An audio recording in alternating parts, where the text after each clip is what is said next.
chapter 2 for the 20 things you won't learn in college but really need to know. If it's not 100% right, it's wrong.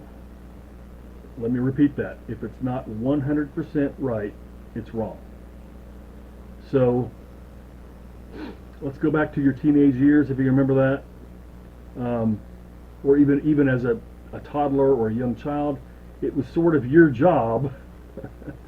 You didn't know any better but to test the limits of what you could get away with, right?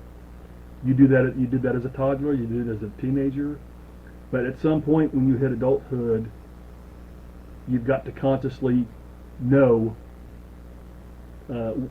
what's right and what's wrong. I think intuitively we do know what's right or wrong.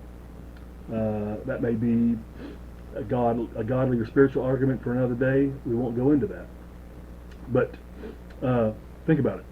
You flash forward, you reach college, you might hit a career path, the reins come off, and it's time to be setting some boundaries here.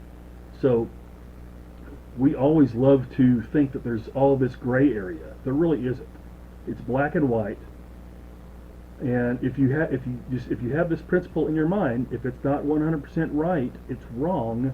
It's going to save you a lot of grief. I'm just telling you right now, it's going to save you a lot of grief. So let that sort of standard be your litmus test. Just like the first chapter of every action having a consequence.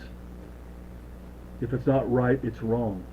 So I always loved to do. I used to be in Rotary a while back, and I love the four-way test that Rotary has as a rule of thumb. Number 1, is it truth? Number 2, is it fair to all concerned? Number 3, will it build goodwill and better friendships, relationships overall? And number 4, will it be beneficial to all people concerned?